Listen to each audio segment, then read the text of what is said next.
Tech Talk with Matthew Dickerson. Matthew Dickerson. Tech Talk. Tech Talk. Sit back and relax. It's time to talk technology. Hello, one and all. It's time to down tools and clock off for a little while at least. Whatever you're working on, it's done for the time being. Welcome to TGITTWMD. Welcome to Thank God. It's Tech Talk with Matthew Dickerson. Now, in today's lineup, we've got a couple of interesting stories about technology in the wild. We'll see how in Japan, engineers are using robotics to scare the pants off some unsuspecting bears and hopefully make the streets of some regional cities a little safer. And for our listeners who fancy their skills in bushcraft and hunting, we'll take a look at how modern technology can enhance the experience in 2026. And we'll take a look at the blooper reel in some security cameras when AI uses its imagination to identify what it thinks it's seeing. All that and more still to come. But before we get any of this underway, let's first of all bring the resident techspert in. After all, he's the one with the details. Welcome to the microphone, Matthew Dickerson. Thank you very much, James Eddy. And I've had a fun week this week. Always lots of interesting things happening. But I got the chance to go and see Split Enz on one of their revival tours. Fantastic. Split Enz, I remember from the 70s and 80s. I Got You and I See Red and all sorts of great classics. Back when writing songs was actually writing songs. That's right. Yeah. And the skills and talent on display on the stage was all natural musicians doing their thing. I get a bit frustrated when I hear someone called a muso and you see them on stage and they're just mixing music. They're a DJ, and I think, is that a musician? Can they play an instrument? Is that good enough? I'm not that much of a snob that I exclude them, but I do appreciate someone who's playing it all from scratch. Yeah. And, people like Ed Sheeran, he's got his loop machine or whatever, Yep. I fully appreciate that because he's doing all these other bits and pieces as well, and he's just putting it all together, and I appreciate that. Like, technology's got its place, but I do like a band that's playing it from scratch. I do. And I also like a cake that's made from scratch as well. God, I'll keep Call them me on for your old-fashioned. birthday. But I am a bit of a fan of Ed Sheeran too, just for how he does it. And I remember seeing him at a concert recently, and he went through and he explains what he does with his looping machine in concert, which I love. Yeah. And he talked about, he said, so when I was 14, I think he was, when he got his first loop machine, you can imagine his parents going, oh, Edward wants this loop machine thing. Oh, should we get it for him? And there would have been this debate back and forth. And they probably look back now and go, good decision. But he says, it's just the same as this loop machine. Here, this is what I do. The same thing. He said, actually, well, no, this new one's a little bit better than the one I had when I was 14, but the concept is the same. But what I did love with Split Enz, talking about traditionalists and using your raw skills, was Noel Crombie in Split Enz was known for a range of things. He was a bit different. Oh, he looked quirky. He had that quirky look about him. Quirky's better than different. He's a bit quirky. I like that. And he designed, I think him and his wife actually designed all the costumes, the different costumes. The quirkiness, the Split Enz. They were unique, weren't they? They absolutely were. But I knew that the concert hadn't finished, which it never does when they go off stage the first time, but there's always something you think, oh, hold on, they haven't done something that they're known for. And when they went off the stage the first time and everyone's going, encore, then I knew they were coming back because Noel hadn't played the spoons yet. And I thought, surely you can't have a Split Enz concert, a revival Split Enz concert. And everyone stood up and applauded. He was actually brilliant. So it is as simple as two spoons. There's nothing like a spoon solo. Well, I know it. I feel like I'm being judged here, but it sounds trivial, but he's actually very clever on the spoons. Yeah, I don't doubt it. I don't doubt that he's highly talented. He's had a lot of time to practice. But the spoons. Hard to draw a crowd outside of a busking in the more, or in Manly or whatever. We had a packed spoons. Stadium there that was Stadium. watching him play the spoon. Well, watching the whole concert, but I'm sure he tells his grandkids that, yep, I had 10,000 people sitting around watching me play the spoons. And you're going to watch me now. That's right. Now sit still. So raw musical talent, I thought, was absolutely there in that scenario. Yeah, wonderful. What an experience. Yes. All right, we better get these stories rolling. They say that a picture tells 1,000 words. Well, when you've got a digital camera sitting perpetually in your pocket, it's just so much easier to take a photo than to spend an hour or two looking for the right words to do justice to the scenery you've just been looking at. Who has time for that? Well, folks, for the true romantics among us, the ones with poetry in their hearts at every sunset, every majestic panorama, there may be a two birds with one stone type of solution here now that we have AI on the case. It's a camera that'll print you some poetry instead of a picture. Now, Alfred Joyce Kilmer wrote, I think that I shall never see a poem as lovely as a tree. Well, Matt, We can put that to the test now. I took out my camera with a plan to capture a photo of dear old Nan. But out with a whir came a sonnet for her and a limerick written for Dan. Ah. Now, that wasn't written by a camera. That was written by good old-fashioned me. And I'm in two minds with this story. I'm a bit offended, a bit insulted, because I like to write poetry, and I like to write poetry. This camera is not for you. And it's not for me, well, but I do like the idea of poetry still being alive, so this is why I'm in two minds. And I remember as a kid I had this beautiful bound copy of a Roget's Thesaurus that I used to use when I was writing poetry, and my parents must have recognised that I enjoyed it, so they gave me this beautiful copy of it.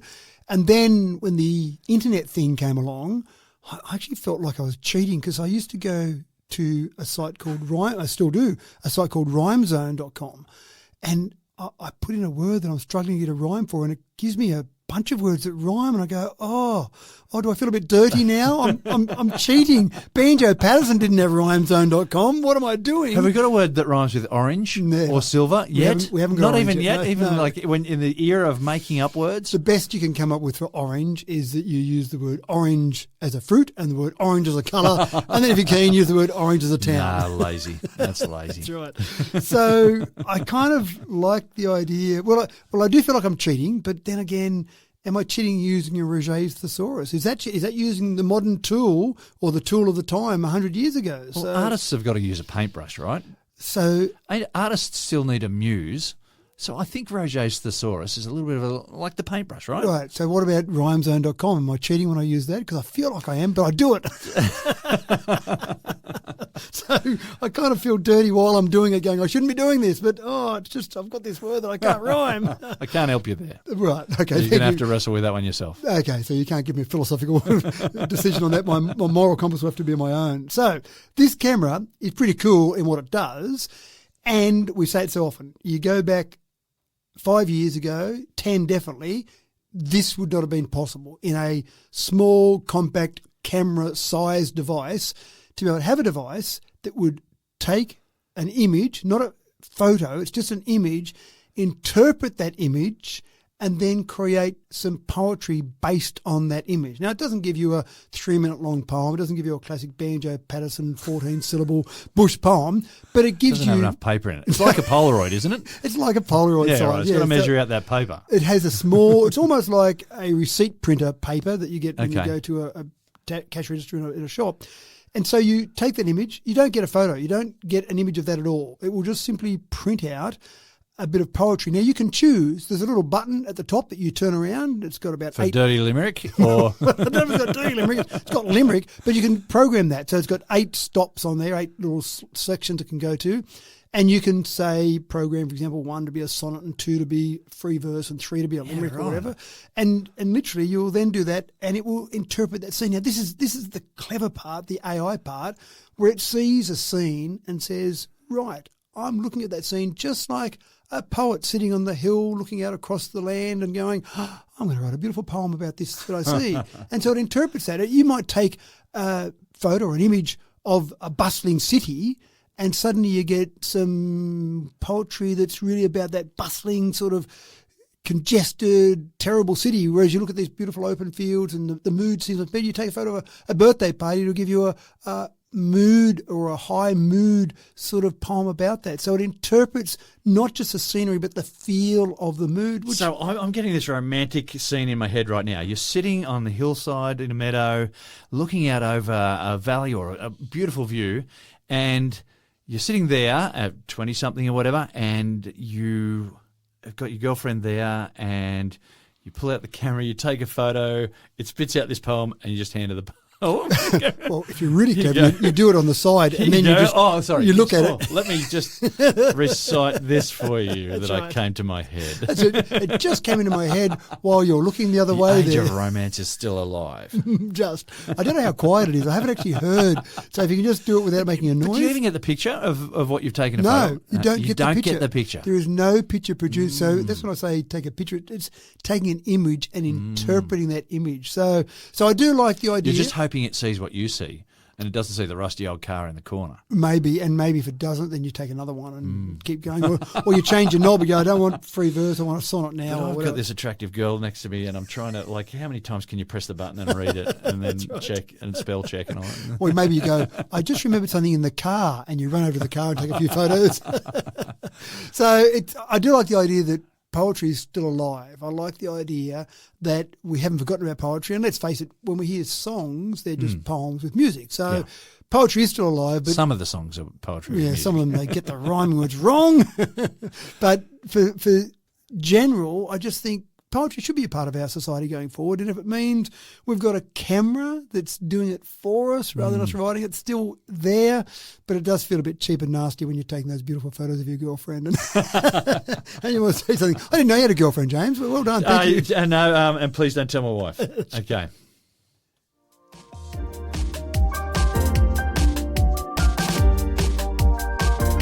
Cybercrime has taken on another form as scammers adopt yet another strategy to tear our digital purses from our clutches. They're getting clever and more wily. In this latest scam, an elaborate hoax that scammers took on the role of police, which is not new, of course, but they prized the cash out of the victim. It was quite a brutish sort of fashion, Matt. This is one of those ones where I thought I'd seen just about all the different types of scams that are out there. No. And this is a new one. Yeah, and I've gone, no, they keep on inventing new ways. Unbelievable, aren't they? So we've all got to be on our guard all the time. That's right. So this is one that seems innocent enough. And the exact example I found was from an Indian comedian who talked about her story, about exactly what had happened. But it's not a unique story. This is happening to many people out there. They ship a parcel overseas. Now, that's not that unusual. I've got a brother that lives in America, a sister that lives in New Zealand, so it's not unusual around their birthdays, around Christmas, for me to ship an international parcel. No big deal. I find something very Aussie just to remind them about what Australia's like and send it off to them. That's it as far as I'm concerned. They get it and they say, thanks very much for my birthday or Christmas present.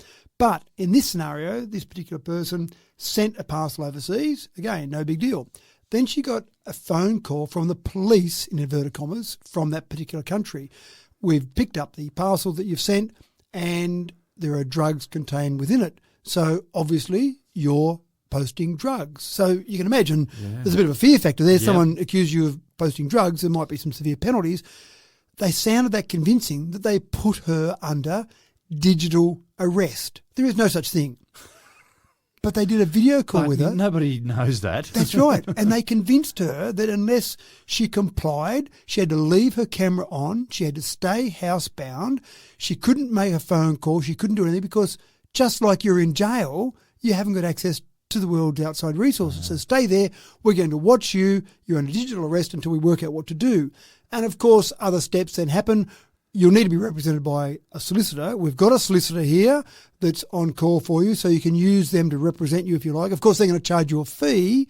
And so this poor woman, and again, many examples of this, so fearful about what might happen to her. Imagine being convicted of taking drugs into a country, and they would usually use a country where the penalties are fairly severe for importing drugs into that country. So you're thinking, oh my gosh, is it the death penalty? Am I going to end up in jail for life? What do you need to do? And so in this example, she paid $16,000 in various fees to finally get out of that. It was an 8-hour ordeal. So she's sitting there under house arrest, under digital arrest, in front of a camera, going through all these negotiations, talking to these people, and it sounded pretty scary and intimidating. But again, $16,000. That was one example. But this is the sort of thing that scammers are doing. They're coming up with new plans all the time. You can just imagine their brainstorming session sitting around, right, what are we going to do next? And someone would have suggested this. There was no way we can get away with that. Hold on. We can go down to the friendly costume shop, get a few police uniforms out. Who knows what the police uniform is in this particular country? And it seems like the format is talk fast and offer a big prize, or talk fast and offer a big threat. Yeah. And that puts people, that changes the wiring in the brain, so they drop their guard and they've either got to work quickly to gain the prize or work quickly to defend themselves. That's right. And the pressure. I think that's the thing. The pressure. That's right. So you're making it a pressure situation. So you're not thinking, well, okay, 8 hours sitting on this digital arrest, you can't send someone around to my house to confirm any of this. Maybe they end up doing that. I don't know. Any time you think, is that as far as they're going to go? go, no, they go further than They go that. further, and they keep coming with And it different becomes ideas. more and more elaborate. And, if they go fishing and it doesn't work to start off with, they can just try someone else, Yeah, that's right. I had an email come through the other day, and it looked legitimate, and everything that it said was legitimate, but I couldn't help myself. I rang the company through an external phone number, not the one that came through in the email, and just said, I've got this email. So, yeah, we sent you that email. I said, right, good. Just wanted to make sure because it looked okay, but there was something about it that didn't look quite right. I was just a little bit concerned, but no, you've confirmed it now. Thanks very much. And I just feel almost suspicious of everything that I get now when I see this sort of stuff. Yeah. We talk about scams too much. I know. It's making me suspicious. I'm going to fully confess to our audience as well. Sometimes you're just working so fast and you've got so much on your mind that just in an instant you drop your guard. Yeah. And so, I knew I needed more cloud space. And there was an email that came through saying your cloud space is about to expire, so we need to update your thing. Just click on this link, and I just quickly went, oh shit! Sorry, excuse my French. I better fix that up, and so I just clicked on it. And then after about a second or two of the whirring happening in the background, I thought, oh, I've just broken all the rules about cybersecurity. If you're tired, if you're busy, you've got a lot of stuff on your mind. Yep. Yeah, that's right. So it is very easy. So that's the latest one. This is really a PSA, public service announcement. Just be aware there's another one out there that might catch you off guard. And again, that fear, that intimidation, that pressure, that deadline. The deadline is really the thing, isn't it? Whether you say it's a fear deadline, consequences, or it's you'll miss out on some sort of bonus if you don't capture this deadline. Anyway.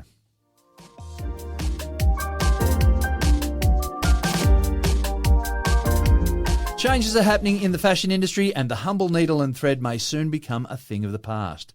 Sewing is a tricky business, and floppy fabrics are better managed with the subtle understanding that human brains and the delicate touch of human fingers can manage.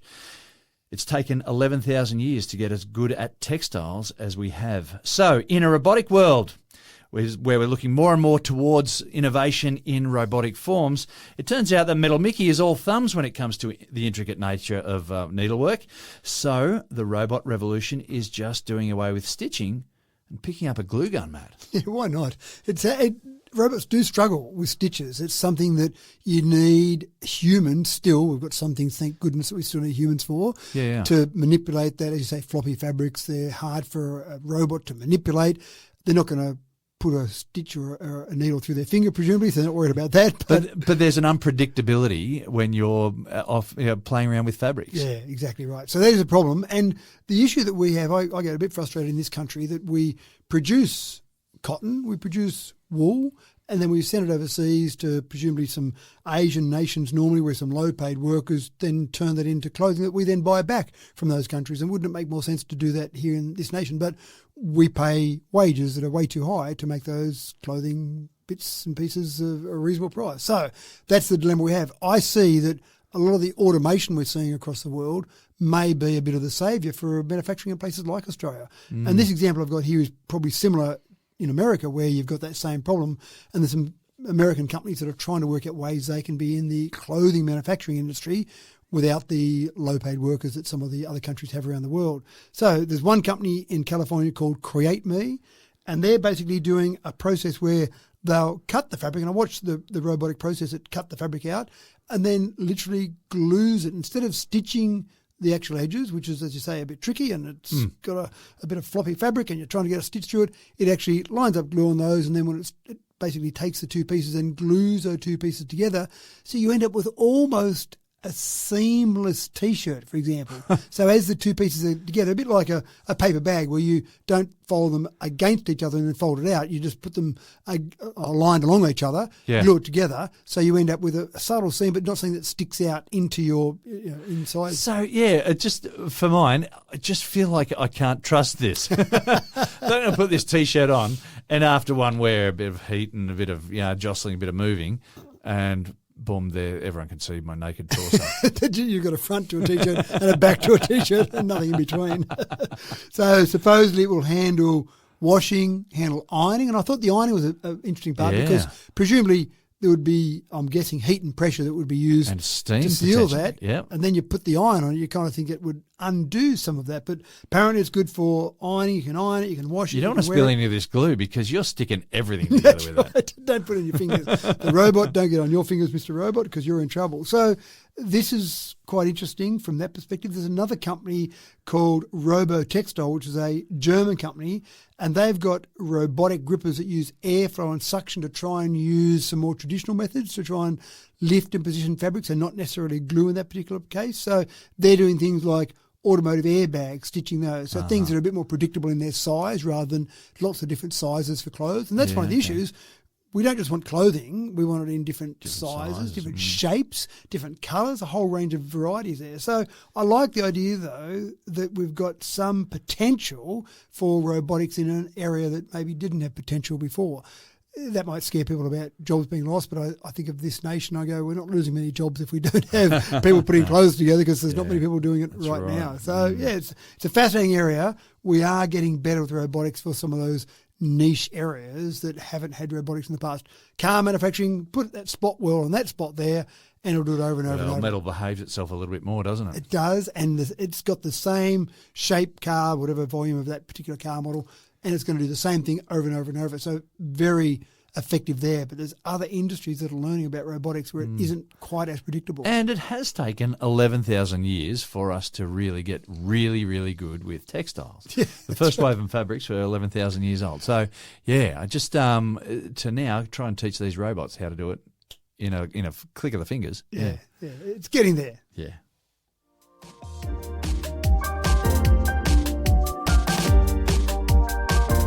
Now, here's a memory of mine as a youngster. I remember clearly the utter paralysing terror that was brought on by Leonard Bernstein's Peter and the Wolf on 12-inch vinyl. If you know, you know. It's a fantastic story, and Bernstein's orchestral score was phenomenal, but I tell you, the theme music of The Wolf left me trembling in my jocks and plagued my nightmares at bedtime. I'm in a cold sweat just reliving it right now. Wolves are terrifying, folks, and we don't even have them in Australia to worry about. But if there is one thing scarier than a wolf, it's a robotic wolf, and that's why in Japan they're using robotic wolves to scare away the bears, Matt. That sounds good, doesn't it? It reminded me of my favourite dad joke, actually, the old, I'm sure you know the answer, why did the scarecrow win an award? Well, that's page 34 of the Dad Joke book. And it was outstanding in its field. Yes, love it. So this is a big problem apparently in Japan. So 50,000 bear sightings reported last year. I mean, I've been to Japan a number of times and I've never seen a bear. Mind you, I've never been out walking in the woods, so maybe that's where the issue is. But as you get more habitat loss, you're getting more urban development, and you've got less food supply, some of these bears are coming closer to towns, closer to farms, closer to small communities. Yeah. And this is the scary part, last year, 200 people injured by bears and 13 people killed in bear attacks. Wow. So I didn't realise this was an issue in Japan. So, and you do have an ageing population in Japan, so they would be particularly vulnerable to a bear attack out in some of these areas. So the wolf is the robotic scarecrow that has been created. Now, this was created about 10 years ago by a Japanese manufacturer, and it's been upgraded over the years, and we've now got to the point where we've got a wolf, which looks like a scary wolf, as you say, that whole concept of a scary wolf, glowing red LED eyes. Of course. Sharp fangs, which I found interesting on a robotic wolf. It's got some solar panels, but the solar panels aren't part of the wolf. The solar panels you put off maybe 5 or 10 metres away. So the wolf stands there by itself without solar panels on its back, because that might be a bit of a giveaway to the bears. So you could see a little line run along the ground, or just tuck it under the ground, and you put the solar panels off to the side. So you always have it powered. Sorry, so these wolves aren't like free enough to be walking the streets? Well, not yet, but yes, maybe. Yet. So you've got motion sensors. I'm not going to sleep tonight. So just a mental note, not to buy James a wolf for Christmas. So they've got motion sensors, they've got loudspeakers, and so you would put it, this is the first iteration, you would put it in your yard. Let's say you backed onto a reserve, a nature reserve, for example. You'd put it in your backyard, and then there's motion sensors and loudspeakers. So when these motion sensors triggered by whatever. It doesn't necessarily know it's a bear, but by whatever, it just starts flashing lights. The eyes, you can just see the eerie red LED lights in the eyes start to flash, and it's got various sounds. So it's got sirens, it's got barking dogs, it's got human voices. Who knew human voices were so scary? Yeah, that'd scare me if I was a bear. That's right. That wolf's supposed to sound like a wolf. It sounds like a human. Now I'm confused. So that all seems to work quite effectively. They're that popular at the moment that if you order one today, it's about a 3-month wait because they just can't keep up production of these wolves.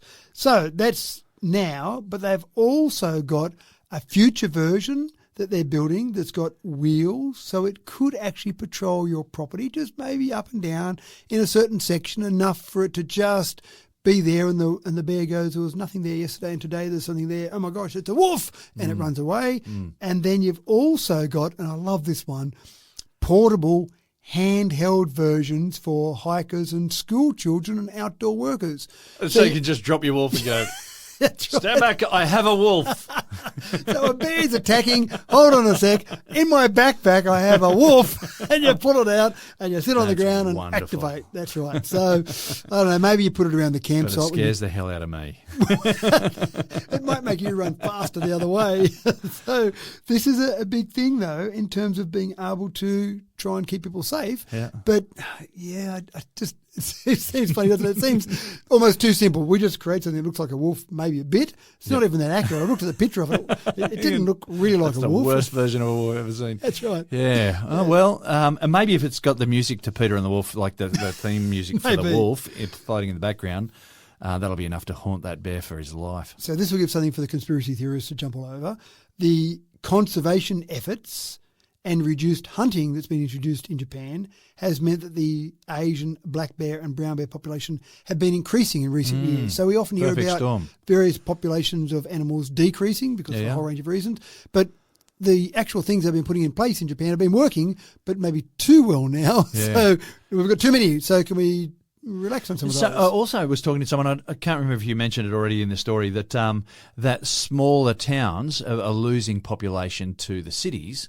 And so that's also encouraging bears. They know there's not as much of a threat in the town as well. Yeah, quite possibly. So they can see food, maybe easy food, easier than going and finding a wolf for some food, or just see some some food on the back porch of someone's place. Yeah, there's other robotic animal deterrents being used in various places. So, for example, vineyards, fisheries, they're trying to reduce wildlife, but airports. Now, airports is a big issue. I know of some airports in regional locations that the first thing the staff do early in the morning before any flights leave or land is go looking for kangaroos. They go down the runway looking for kangaroos. I thought you were going to say shoo away the bears. It's a pretty quick job when you're in Australia. That's right, yeah. I've got the new bear deterrent. It's guaranteed to keep away the bears. But kangaroos are an issue. Yeah, of course. So if you're trying to land a plane or take a plane off and you clip an animal on... Correct. Whatever animal it is. But we've seen what animals, most people in Australia, in regional Australia, have hit a kangaroo at some stage. Yeah. It makes a mess of the front of your car. And so you can imagine having that hit the front of a plane at any speed in takeoff or landing. It's not going to be a pretty sight, and probably a bit of damage to the plane as well. So keeping kangaroos off runways in Australia is a big issue, not so much bears, but maybe these sort of deterrents, these sort of robotic deterrents might keep them away. Although we've tried a bunch of things with kangaroos, haven't we? And either they're too clever to get around them or they're too dumb to know. Yeah, they just don't care. They don't care.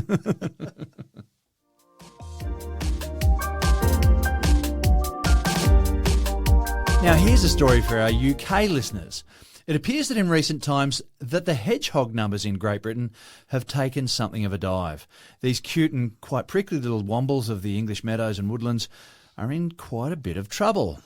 The issues for hedgehogs are no doubt complex, but ecologists have employed an unlikely tool in satellite technology to take the frontline role in gathering data to lead the conservation strategies.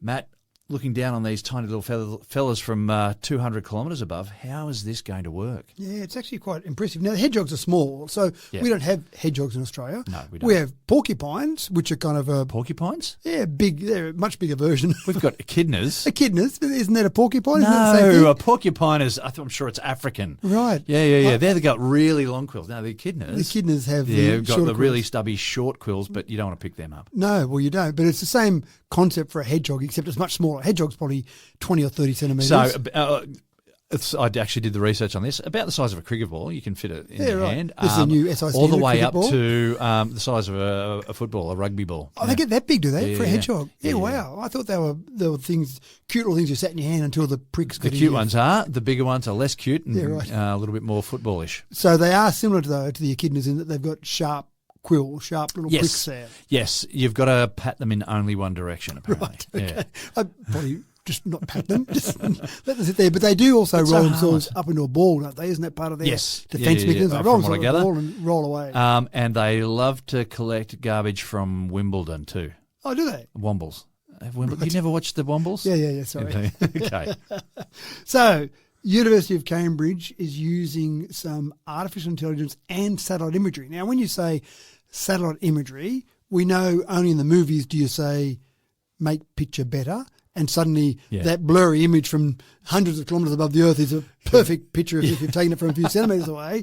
But in real life, that doesn't happen. But there's an AI-powered mapping system called Tessera, Tessera, and that looks at highly detailed Earth observation images gathered from space to give you more information. So what the researchers are setting up is not looking for hedgehogs because they are too small. They're looking for hedgehog habitats to then start to identify how many hedgehogs are around. So the population has fallen of hedgehogs in Britain by about 75% since the year 2000. 75%. So it's obviously a possible extinction, probably not that close yet, but there are threatened species anyway, put it that way. Yeah. So looking for the environments where hedgehogs are, then researchers can get in a bit closer and identify how many hedgehogs there are. Plus, you've got some digihogs. You've got some hedgehogs that have got tiny GPS trackers. Now, given the fact they're only the size of something that would fit in your hand, to put a GPS tracker on there of any size is obviously a bit too large. So they've got these tiny GPS trackers and they can track some of the hedgehogs and see what they're doing. So they're comparing the habitat from AI imagery, from satellite imagery using AI, and then using some of these digihogs to track the individual hedgehogs And their to movement. then work out, their movement, work out how many are around still, and then work out how they might be able to help them in their habitat. So it is very much good old-fashioned nature with some pretty high-end technology, giving the fact that you're getting these satellite images. And that's what we are getting better at now. We're getting much better at taking images from a long way away and getting enough detail to actually make them incredibly useful. So you only have to look at, if you go back, you can look, I think you've got to install it on your local PC rather than just look at it online. But if you go back and look at one spot, pick somewhere where you live, somewhere that you know in your local town or city, and look at Google images that you see today, and just go back and look at that historical map, and you'll find snapshots of that area every maybe 6 months, 12 months, depending on how populated or how heavily populated you are, and you'll see how low quality they were 10 or 15 The years ago. resolution was terrible. Yeah, and you look at that then and we go, wow, look at this. We've got satellite images, and now we go, oh, that was terrible. What were we all excited see about all those people years waving. ago for? Yeah, that's right. See people picking their nose now. Yeah. So it's quite fascinating how we're using Tessera. And Tessera is a concept that allows different research groups. So there's about 100 research groups at the moment that are using the Tessera platform for their various projects. You've got to presumably apply and get approval. You can't just say, I want to watch James pick his nose. You've got to have something a bit more scientific. Although, that can be a secondary sort of thing. right, yeah. I want to do this scientific thing and I want to see James picking his nose. If it's a consequence of what I'm doing scientifically, then that's fine. So it's actually quite incredible, I think, that we've got that, but also got the ability for different community groups not to go and launch satellites and have their own camera system, to actually use this open source sort of software and use it for good things like trying to increase the hedgehog population, not the porcupine population. Fantastic.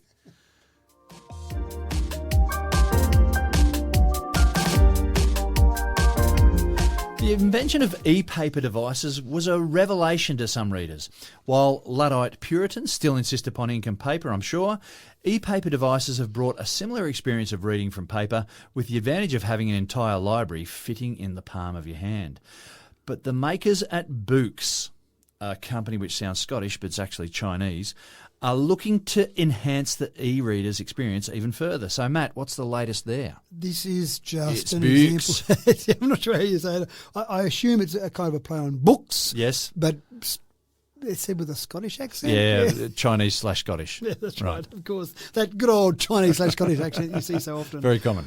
So we are incredibly lazy. The society as a whole is getting lazy. We've gone from a physical book that you had to hold, which had some mass about it, some weight about it, and you had to turn the pages. That seems so old-fashioned. Well, there's a tactile thing about that the Luddites love. Yes, Yep? indeed. Yeah, Okay. that's just lumped all Luddites in the category of using a physical book.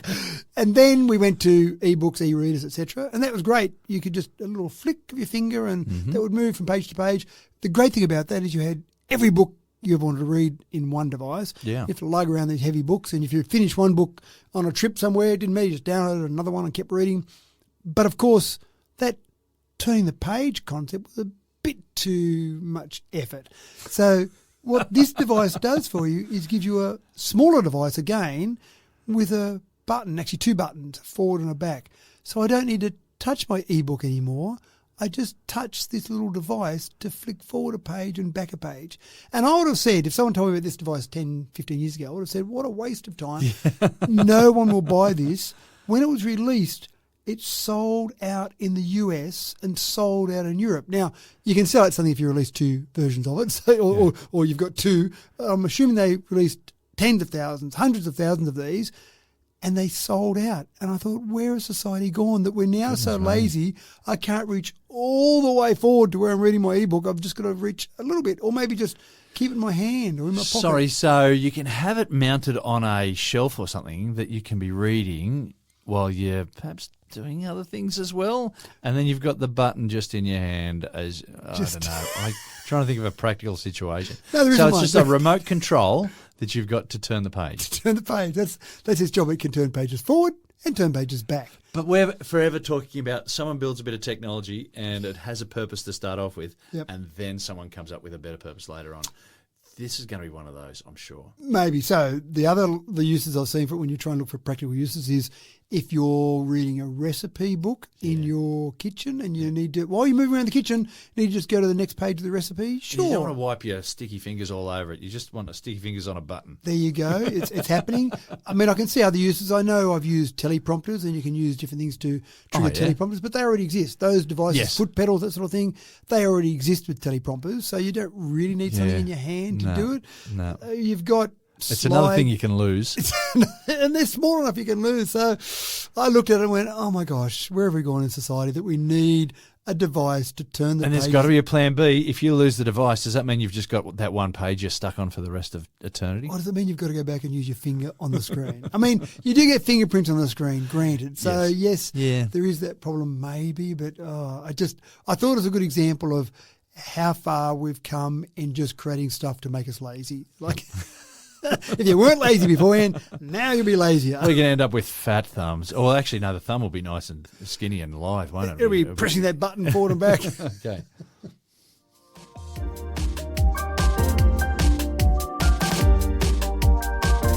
From the moment that Thag Simmons first wrestled a Stegosaurus and paid the ultimate price, hunters have been looking to technology to give them the upper hand in the competition between man versus wild. Now, there may be hunters out there who insist that their sport is all about stealth and the stalk and the skill of the bow or the rifle.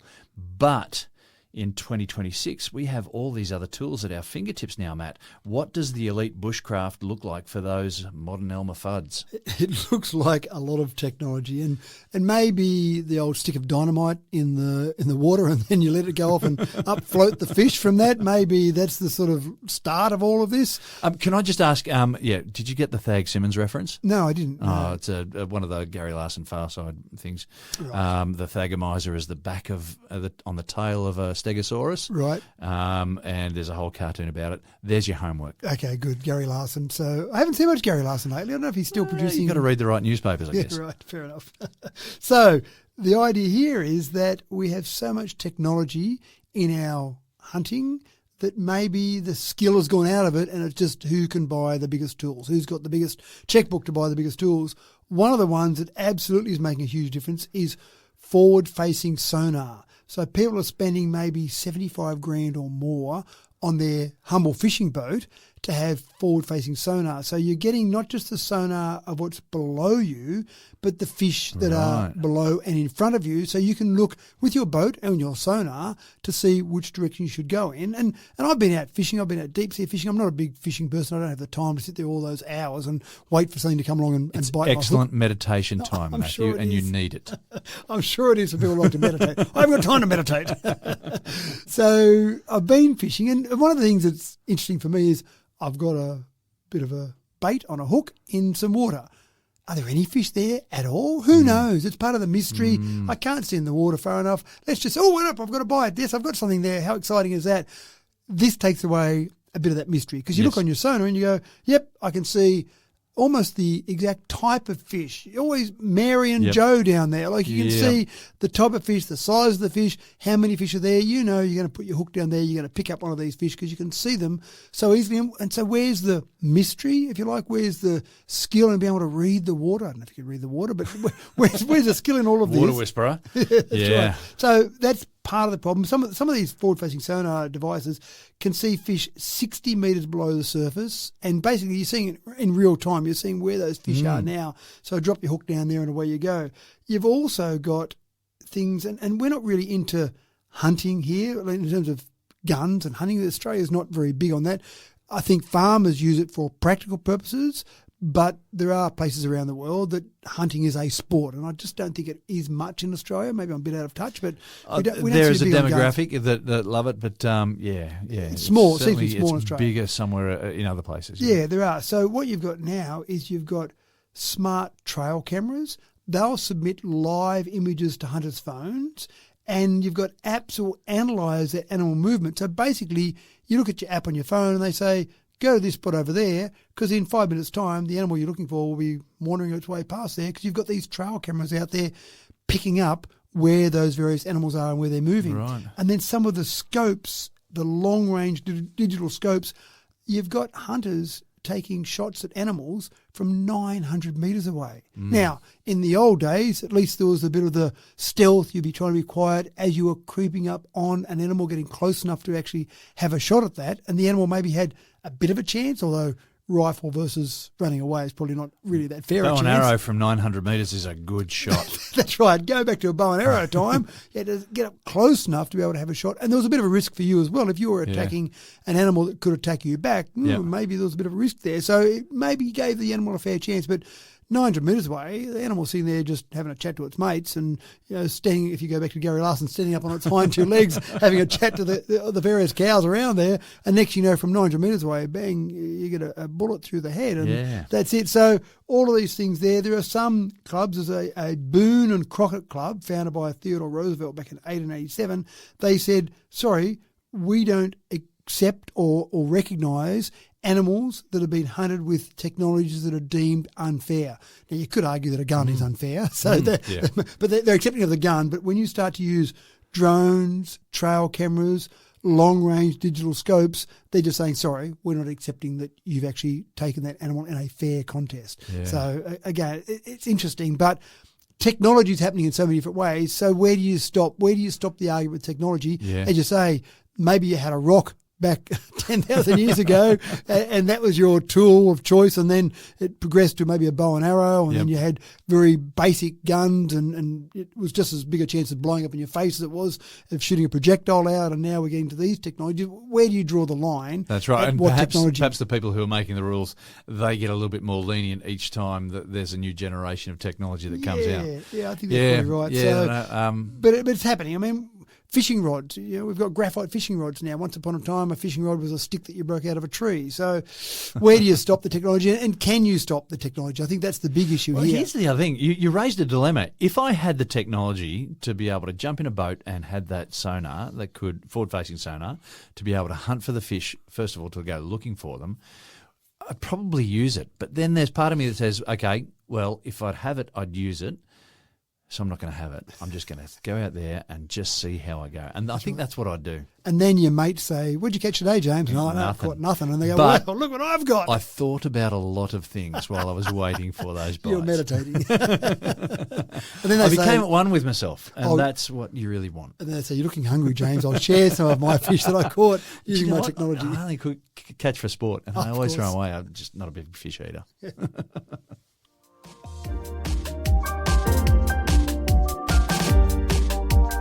Now, for the AI paranoid, for the people who are looking over their shoulder constantly, waiting for AI to tap them on the shoulder and move in on their career, this story may not ease your anxiety. AI is certainly making some big changes in the workplace, but if there is one thing that AI cannot do, it's agree on whose job they're coming for next. It all seems a bit random. The big AI engines were asked the big question, which occupations are on the line? And interestingly, the answer was far from definitive, Matt.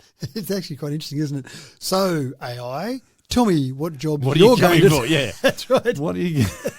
Am I safe? And of course, AI thinks about it and goes, if I tell them the No, correct you are answer. not. So some researchers asked the big three, ChatGPT, Gemini and Claude. So big three. Copilot was left out of that, interestingly enough, and I think Copilot is seen as a little bit differently from researchers' perspective. So they said to the big three, tell us, give us a score, give us a exposure score, a job exposure score for the jobs that you're going to take off people in the future, because that's interesting, and also we should be telling kids at school not to be studying those fields because they ain't going to be there in years to come. And so, for example, they found that Claude ranked accountants as the most vulnerable occupation going forward. And when you looked at something like Gemini, they said that advertising managers and chief executives were the most at risk from AI in general. And again, not AI there, AI at all. And so the researchers kind of dug down deeper into this, and they found that there was probably a bias there in terms of the type of occupation that were using that particular AI tool. The AI tool itself was more exposed to that occupation and went, oh, wow, this is the one that's at risk. So what that tells me is that accountants tend to be using Claude more than Gemini or ChatGPT. And so they think that's where the risk factor is. So there's a whole range of different issues here. But I think that the big thing here is that AI exposure doesn't necessarily equate to complete elimination. It may be different. It may be using that in a different way. And I saw one the other day, which I thought was fantastic, where some councils around New South Wales are buying a robotic line marking device. Yeah, and I've seen those, yeah. Yeah, fascinating. So line marking is a fairly tedious job done by humans, and sometimes you can see just how focused and how attentive a person was to their line marking, because you look down, you're standing down at soccer one morning and you look down and go, that was the guy who did that on Perhaps Friday you had to afternoon. go around a stick or something because... yeah, anyway...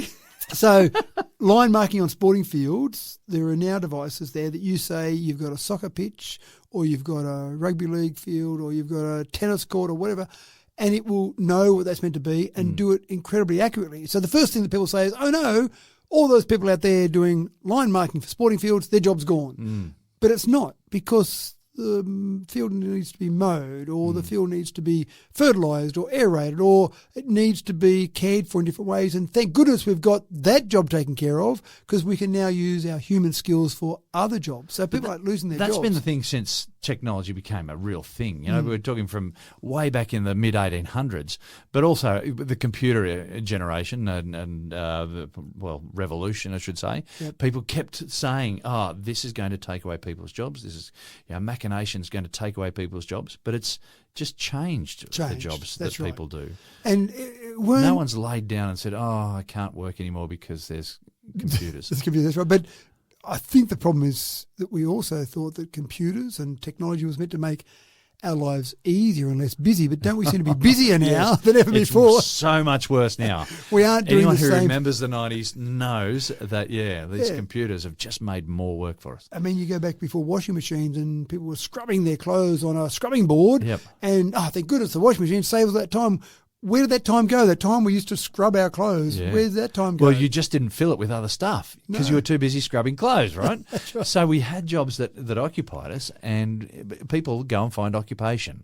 They do. That's the nature of people. They fill up their day. So I can't give you an answer if the question was what jobs are at risk in general, because the AI tools can't even agree. Who am I to say that I can agree on what things will be taken away from us? But I actually But if think... you're thinking about becoming an accountant... maybe not. No, sorry. Well, I actually think one of the things, if you talk to accountants, one of the things that they don't love about their job is the raw tax calculation part of their job. They would prefer to be talking to their clients about, have you thought about, are you planning this? You could do this better. Yeah. That's more interesting than just crunching raw numbers. So maybe what will happen is accountants will have more time to do some of the planning and analysing rather than just the raw number crunching to calculate the tax that someone needs to pay each year. So maybe, again, that evolution, maybe still be an accountant, but be prepared to be an accountant that is better at planning rather than just straight number crunching. So, Wise words. yeah, so lots of jobs out there are at risk, but lots of new exciting roles will come along, like creating new AI tools. Yeah.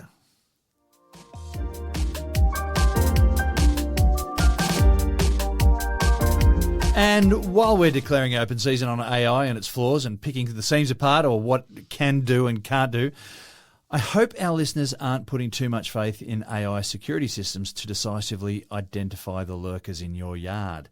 Security cameras have been able to detect motion for a long time now, but it's only recently that camera models have been claiming the ability to clearly identify animals, people, objects. For the better part, they might be celebrating some success, but when they get it wrong, it plays a bit like a blooper reel, Matt. It does play like a blooper reel.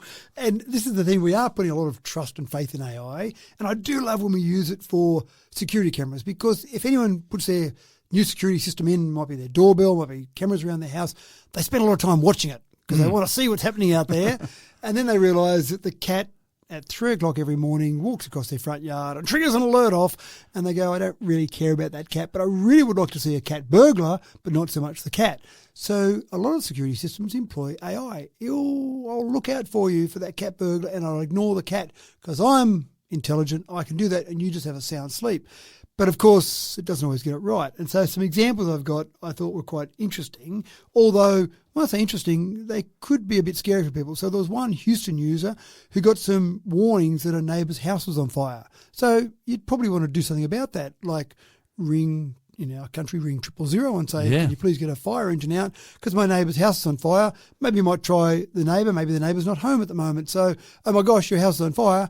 I don't think I'd love to get that phone call from one of my neighbours because I'd be a bit concerned about my house on fire.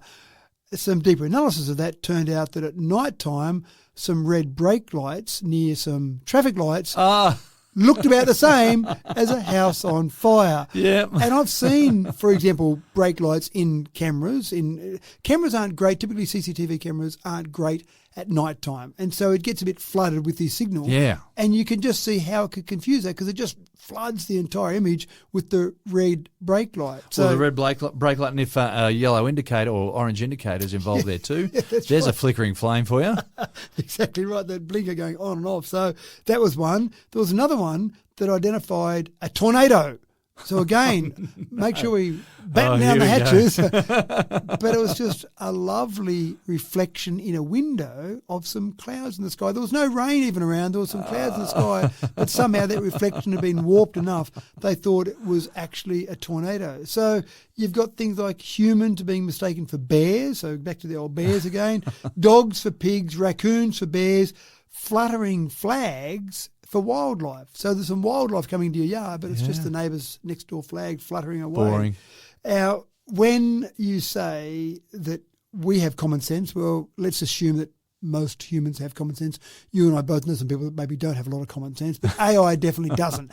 AI analyses these images and says, I know what that visual pattern is. Yes. That is a fire or a certain animal, whatever it might be, a tornado. But it just doesn't have the context and the reasoning and the common sense to go, is there really a tornado? Let's have a look at the sky. Because if you and I thought we saw a tornado, we would probably listen for the wind of a tornado, look for the rain of a tornado, look for up in the sky and see mostly blue sky and a few I clouds. wonder how that AI responds to being called an idiot. Well, I had an argument the other day with AI where it told me something and I went, no, I think you mean the other way around. So it was basically trying to put two things. It was an alphabetical order, and I had a question about how the apostrophe was used in this particular name.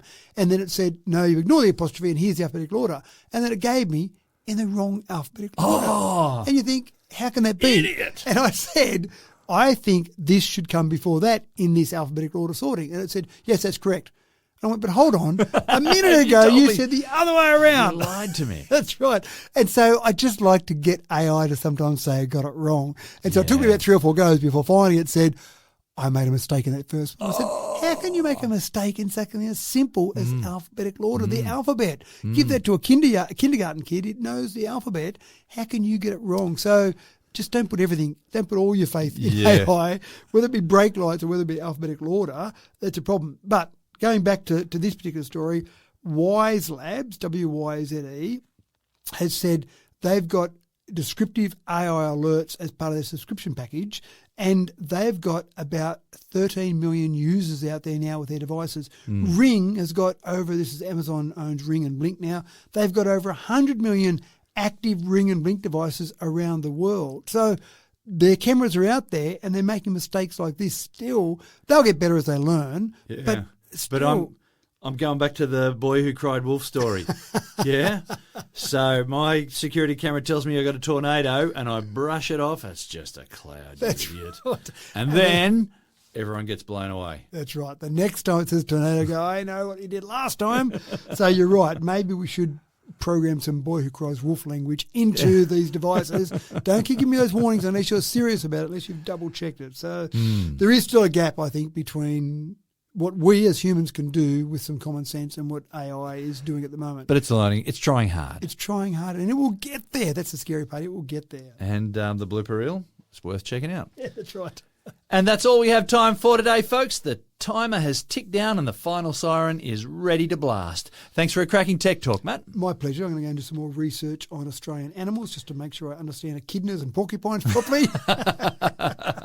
And some more dad jokes for the future too, please. Definitely.